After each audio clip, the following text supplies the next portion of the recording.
All right. So I know it's come up in our small group sessions quite a bit how important it is to get data at the local level and gather information about your stakeholders or the clinic setting or the other community settings you're working in. And the importance of qualitative data has come up in many of these contexts. So I'm going to go through, and remember again, I'm an epidemiologist, not a qualitative health researcher, but I've collaborated on many projects, and I think I can kind of help you who are coming mostly from the more quantitative side understand what are maybe some aspects of qualitative research that might be most relevant to your work.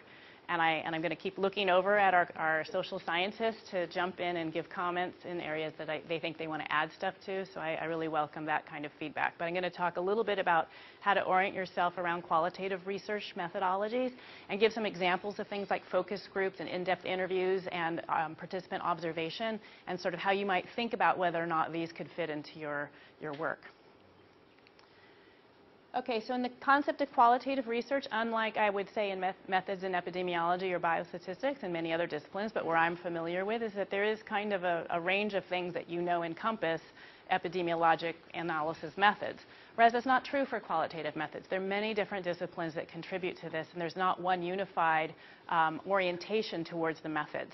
So in that sense, it's very rich in that there's many different approaches you can take to the same issue. But on the other hand, it means that you don't have an easy guidebook. You don't have a greatest hits of where to go to understand all the different ways people might approach qualitative methods. So I think the idea is that in social science, there's often a challenge of some of the taking for granted assumptions we make, and I think we've gone through some processes in our small groups that help us challenge the assumptions we might make about what's going on in the clinic. So one of the examples that I often think of when I'm talking about this is when I teach some of my classes, I usually have many clinicians in the audience, and they say, well, I know what my patients think, because I ask them, and then they tell me what they think. And, clearly there's a relationship between the knowledge and the knower and the person being asked that is more complex. And sometimes there may be ways that we want to understand that relationship or understand the knowledge from the perspectives that take on more social science meaning. So I think that's an area that we can kind of all identify with. So I think the idea is that there's an interaction going on in all kinds of knowledge creation, and that we don't necessarily have an objective way of measuring that, and there's a lot more subjectivity. So I think one of the premises in thinking about qualitative research is there is no absolute truth to anything. So philosophically, we can try to be comfortable with that. You guys are nodding your heads, so that's good. Okay. Okay, so in general, I think this is why this is very relevant to the work we're talking about here today, is that you're looking at complex social, political, economic structures, processes, and interactions. Clearly, if we knew all the ways to fix the problems that we're working on in our health settings, there would not be as much complexity. So that there's this complexity is because we're looking at human behavior. We're looking at human behavior because there are reasons why things don't get done by humans, and that's where we're working in our clinic and public health interface. We're trying to understand what we can do to help make change. To do that, there's a lot more complexity about the social environment and the ways in which knowledge is understood, formed, created, and shared. So I think there's the idea that what people experience is very different than what they know. And I think this is very intuitive to all of us. But when we're actually trying to do a survey, we might think, well, these are the answers. We've asked them the questions, so these are the answers. That has to be taken, as we say, with a grain of salt, in the sense that people may be trying to please you. We talk a lot about bias in epidemiology. Biases and self-selections and reporting biases, all those kinds of things often happen because there's a subjective truth that someone is not comfortable sharing with you in a quantitative survey way. And we like to think that survey data has internal validity, but sometimes it doesn't. So how might you understand internal validity when someone has a very different relationship to that information than what they're comfortable sharing? So this is where qualitative methods can help us really understand to what extent that's happening in our particular research.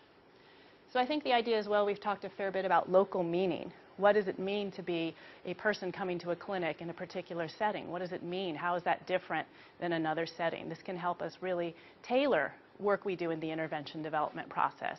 And if we don't have that local knowledge, we might try to do a one-stop shopping or a one-size-fits-all intervention that falls flat.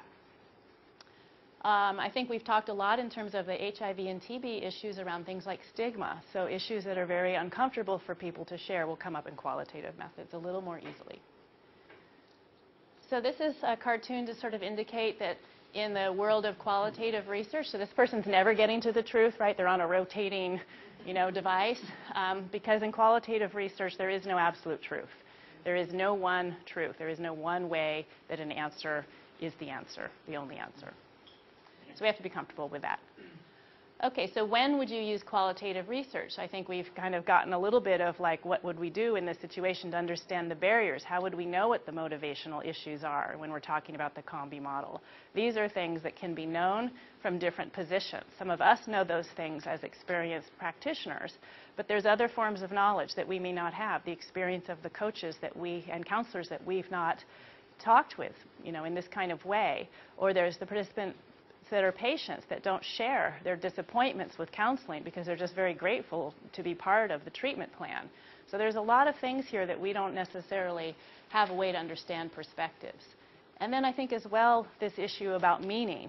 So meaning is also, what does it mean to you to be part of a program? Is it something that's helping you feel better in your family life? Is it something that is at conflict with your job, that you feel very different meaning when you're in this setting in a support group than when you're in another setting and there's a conflict there?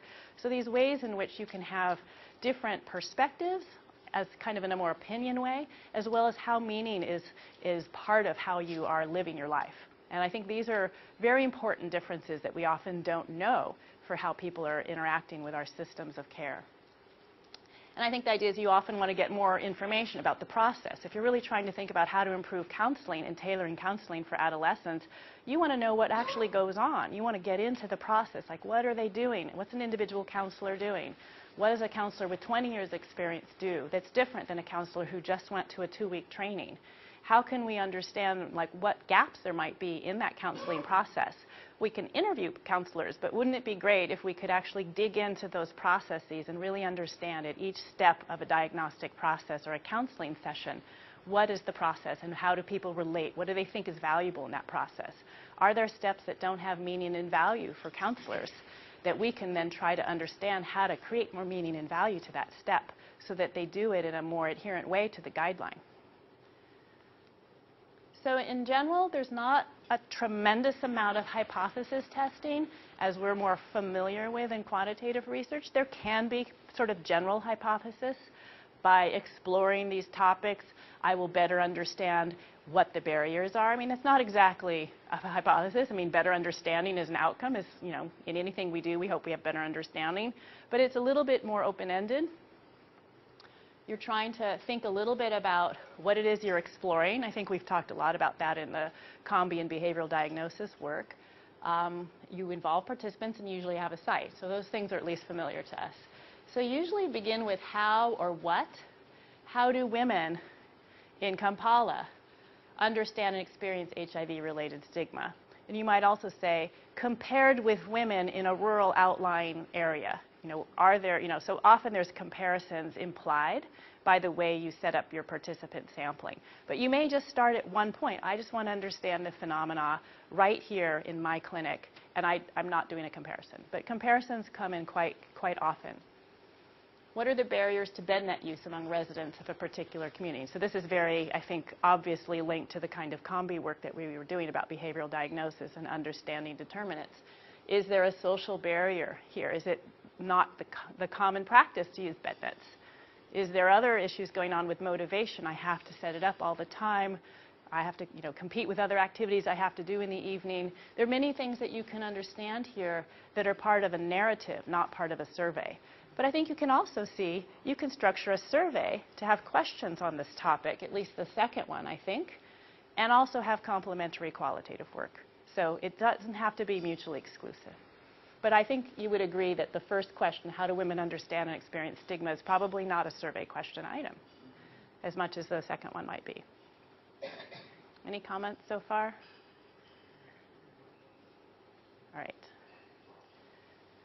All right, so qualitative research methods, interviews, structured, semi-structured, informal, focus groups, participant observation field notes. These are the most common ones. Quantitative questions.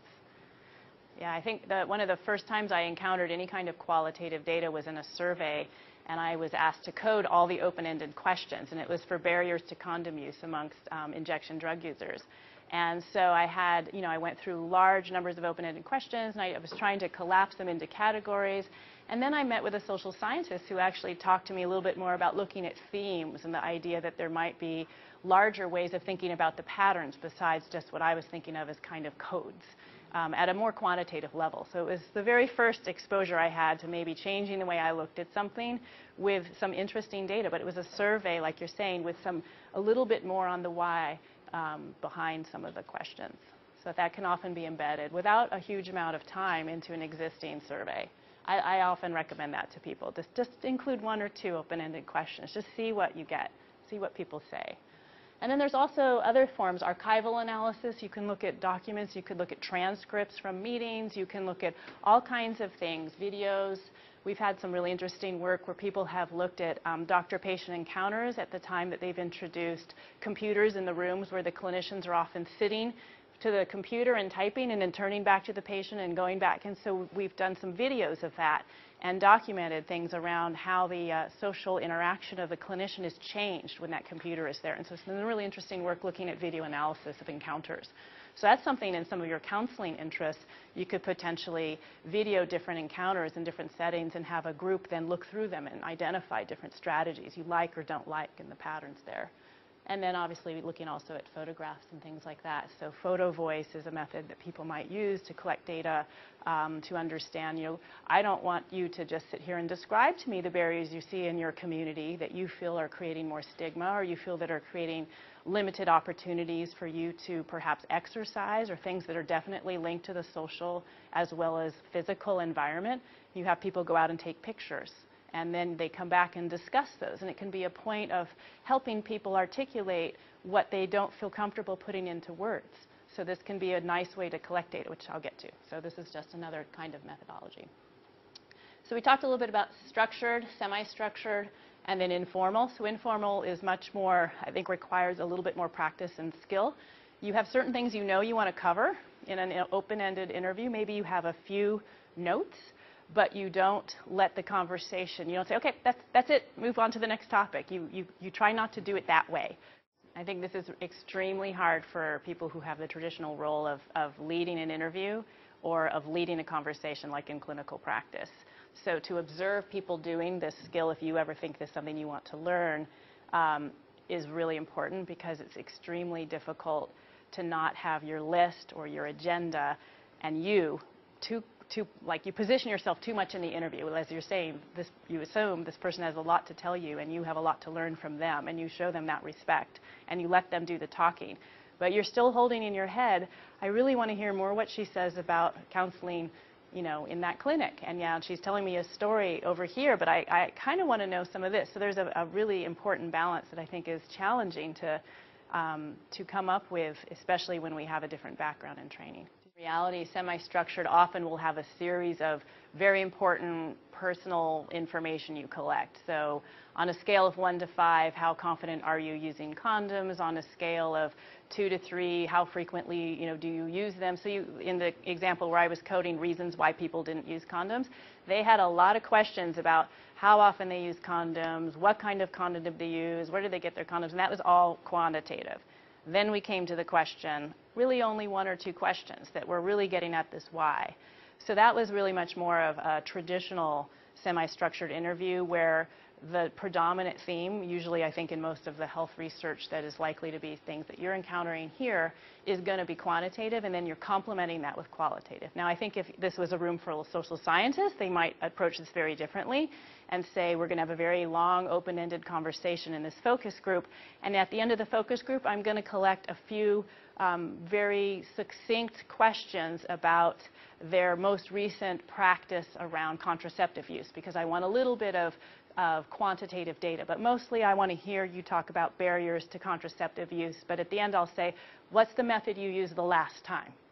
And that would be the limited amount of quantitative data that would be collected. But I think in general it's the reverse, where more quantitative data is collected and a little bit of qualitative data is added to that. So I think in a lot of intervention development processes where this kind of activity might occur, there's often the relationship building part of this, where you may not come in with certain questions, you might work with someone over time. So there's a different pace to this kind of research. And I've worked recently on some cohort studies where we have an older homeless adult population in San Francisco, and they have really quite a lot of disabilities and complex health needs. And over time, they've answered mostly quantitative intervention information.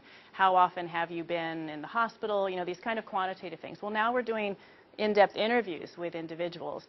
They know the staff really well. And so if after an interview we go back to our team and we discuss what they talked about, and we say, you know, I really wish we'd understood more about this, they have the capacity on the team to go and meet with them again and say, you know, there were one or two things I wanted to know a little bit more about. Would you mind telling me? So it's a different way of thinking through, like, the survey is over. I'm done, complete, check off, data entry. You know, it's got a different rhythm. Okay, let me move on to thinking about recruitment. So who are your key informants? Are you doing a sampling based on the counselors who did counseling in a really good way, the counselors who didn't do it in a way that patients liked? You know, there's a lot of ways that you can be creative here and think through what we would typically think of stratified sampling approaches. So you can take those same approaches for recruitment and sampling into something that's qualitative. Now, you don't have to do it that way, but you can certainly structure qualitative sampling in ways that are familiar to most epidemiologists and things. So I think as you were alluded to, starting with more open-ended questions, you may build rapport during the interview, and then you may have certain topics that you really want to explore more, but you want to kind of assess a little bit, does the participant seem to be responding to my questioning in a way that they are displaying that they would reveal perhaps something that is an opinion that is more sensitive. So that's often, I think, a way we would naturally have a conversation. We wouldn't start up with, like, did you get into the graduate school you applied to? We might sort of say, how's it going? What's going on? You know, and we'll move up to the conversation topic we think could be more sensitive. Okay, so focus groups. They can be very focused. Focus groups can be very helpful if one person says something and another person says, you know, I have a very different view, or I agree with you, and in my experience this happens. So there's this idea of building off of each other or triggering insights that might not be obvious to the participant if you just did a one-on-one interview. But on the other hand, as you're saying, there are sensitive topics, and people may be like, I'm not going to talk about that.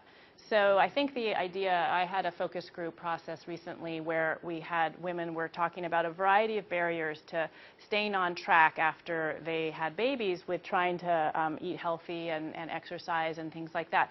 And one woman brought up that she'd been extremely depressed, and that her depression, which in some environments would be stigmatizing in a focus group. So she brought up comfortably, you know, I was really depressed. I couldn't do anything for a long time. I couldn't exercise. I couldn't get up. I couldn't get out of bed. I didn't even want to spend time with my baby. And then other women said, you know, that happened to me too. So there was this good experience that came out of her sharing. But I wouldn't have expected her to do that. It wasn't one of the topics I hoped to get information on, because I thought, I know it's a huge barrier for women, but I'm not going to ask any questions in my focus group about it. And so she was comfortable with the women in her group to share that information, and it led to some really helpful content for me. But I probably would have assumed I would only gather that information in a one-on-one interview, and maybe not immediately in a conversation. So it can be something you don't know how it will go, but there can be very positive building experiences also for the group amongst themselves. And I think the role of the moderator becomes really important. So just to call out that having a skillful moderator in a lot of different topic areas, I think really any focus group is really important, and that can be more obvious maybe than a skillful interviewer in a semi-structured interview. So it might be easiest to start with a semi-structured interview if this is an area that you're interested in, and add some open-ended questions. And then sort of work your way to some of this, or collaborate, you know, with our wonderful colleagues who have more experience in this, who can maybe say, yeah, I don't think that's a good focus group topic. I think you need a really skillful moderator. On that is that, you know, in the context of moderators, you also have to think through their possible competition or other things that are of value to them in the group. So I've done some focus groups with people who are traditional healers in a very small community, and they we're in essence sort of saying, well, my method is the best method, and another one, well, my approach is the best method. So we didn't want to have the conversation be about them positioning themselves in their community. We wanted it to be about certain kinds of other topics. So our moderator was known in part of the community. She could call to them and say, you know, let's not do that in a way that was really comfortable for them, because she was from the community. So who the moderator is and how they do the work is really important. There may be ways in which you've done different. You know, I just like to start with individual interviews with key stakeholders, and then at that point they may recommend to me a focus group may fit for this kind of work, but I wouldn't do a focus group on that. So I often look to key informants that I might have already interviewed, or I may have advisors who help me think through that process. But I think that, yes, I think it depends on the question, but I often seek guidance from people from the community on what they think that group dynamic may be. So in one project, we had focus groups separately for migrants in California from 2 different towns. I was thinking initially they all lived in the same community in California. They were from different towns in Mexico. They could come together because they came together as immigrants. But that was a bad assumption. So when I talked to my key informants, I said, no, you can't bring people from San Pablo Huixtepec in the same focus group as people from Santa Ynez. And I said, why? They all live in Seaside. They're in the same community now. And they said, no, that won't work. Don't do that. So I didn't. So I would have made a bad assumption, and people would probably have been quiet in the interview. They didn't feel comfortable sharing across this this small community divide, even though they had lived in the same community in California. So that was my assumption. It was wrong. And so before I did it, I asked, and they were very strong in that advice. So I think that other things here, you don't want to go in with too many questions. The moderator has a very important goal, I think I was describing. It's often helpful to have a person there who's taking notes, or a second person who can maybe be like, you know, we kind of wanted to get to this other topic and we haven't gotten to it. And you might even take a break and check in with the moderator, and you might say, you know, we're just going to go with the conversation because it's so rich. We're going to forget those other 2 questions. So you're often doing a lot of adjustment in the middle of the focus group. If you're getting great stuff on a particular topic you haven't ever heard much on before, you're not going to say, stop, we're going on to the next question. Okay, so clearly you have to adapt methods to circumstances. So this is a semi-structured interview being done with, you know, like 4 people. So I think a lot of those of you who've done work in household contexts and doing different you know, family members are there, or other people are there, or all the neighbors come because someone's come to do an interview. So, you know, there's often adapting issues, and you have to think through how do you find privacy if privacy is essential? How do you structure that? So there's often methods that have to do that. All right, I want to move on to participant observation. I worked on one project where it kind of crossed from epidemiologic to participant observation, and we had done an investigation in California of lead poisoning that led us to want to go to this community in Mexico to understand what were the cooking practices that were contaminating food, so that when food came to California it had very much too much lead in it. And so I didn't just go down there myself and say, I'm just going to come here and do this study.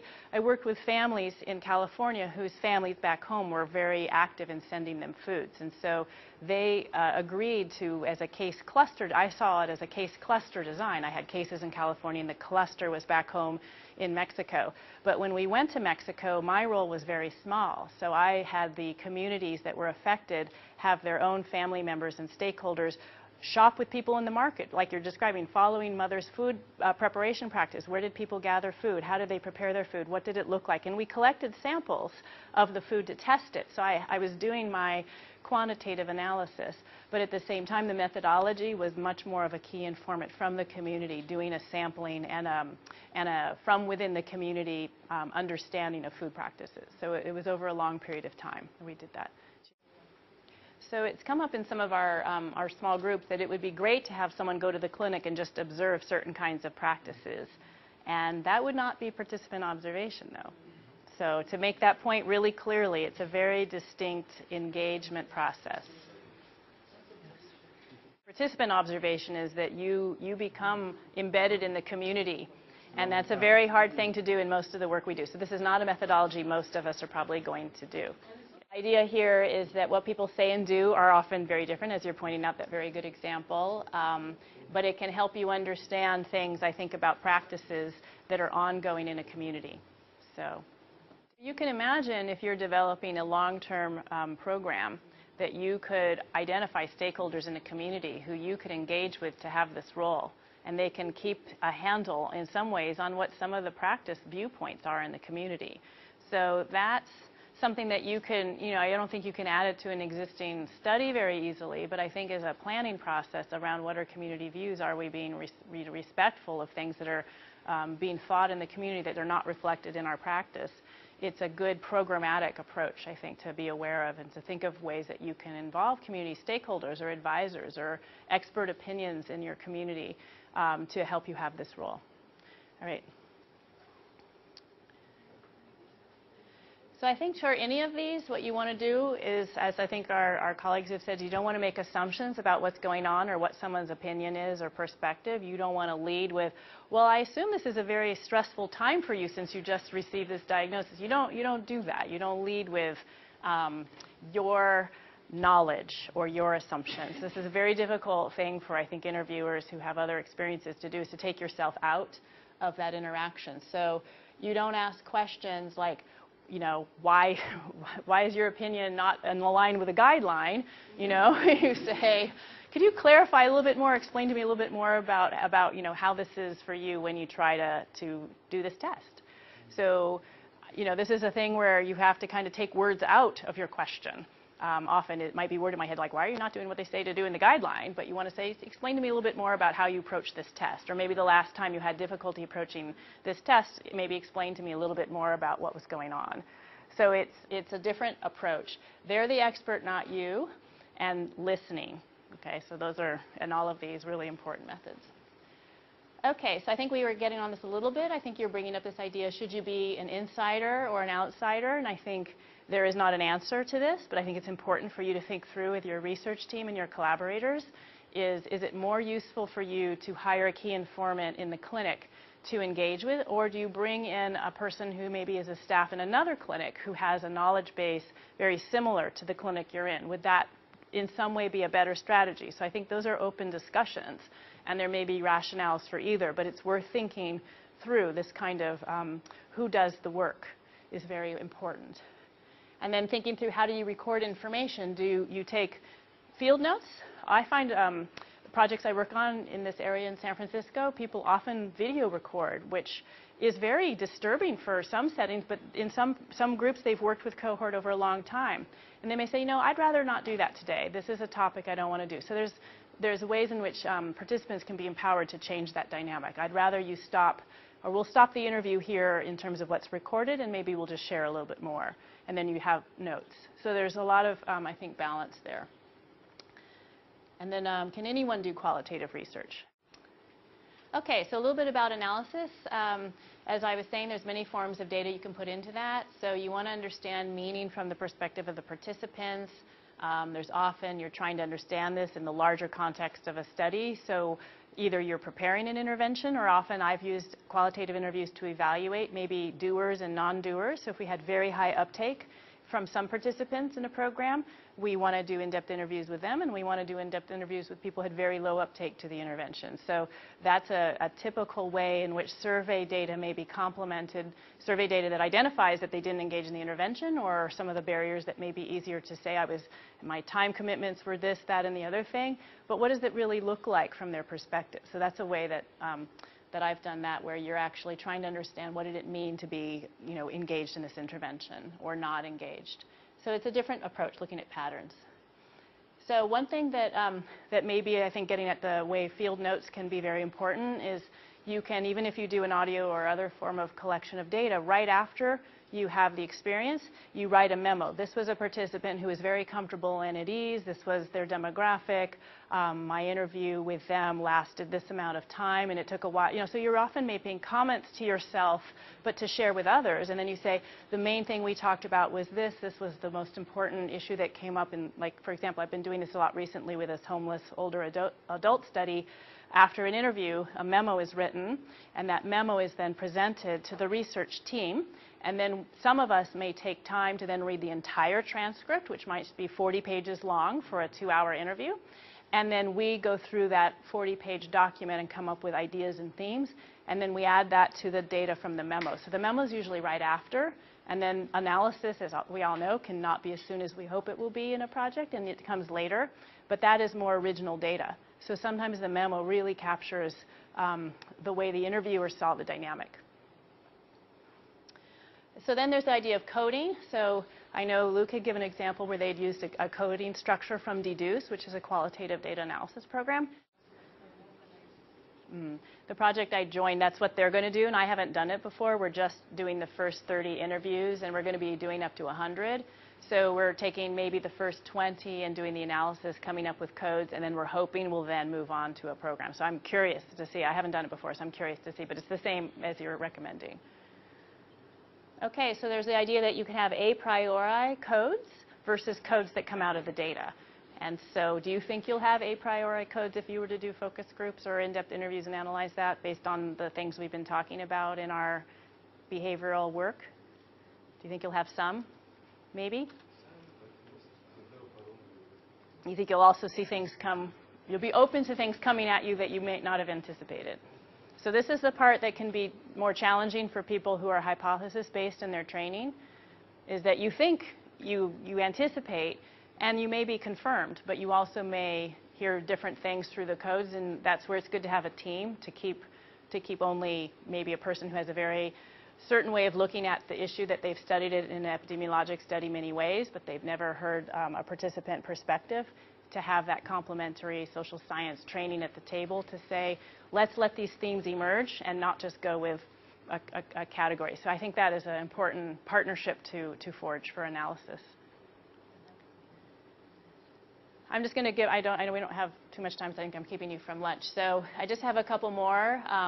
So there's ways of reading the text and thinking about your assumptions. So just to think, here's a sample quote. There's just no place in this country for illegal immigrants. Round them up and send those criminals back to where they came from. Anybody guess who this kind of quote might come from in my country? So I probably have a lot of assumptions about how I'd code that, right?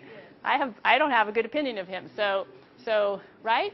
You could say, oh, this comes under immigration issues, right? That's fairly neutral.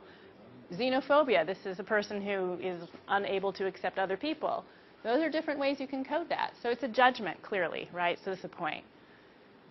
All right, here's just an example. I'm not going to go through this, but I have a hard time doing this on the computer. I often have to print out an interview and write notes on it and do all this old-fashioned circling of stuff and color coding. And so this is an example of that. So everyone has their own style of looking at a transcript, but this is mine. All right, so you move from codes to themes. I'm not going to say a lot about this because if people haven't done that, it becomes rather vague.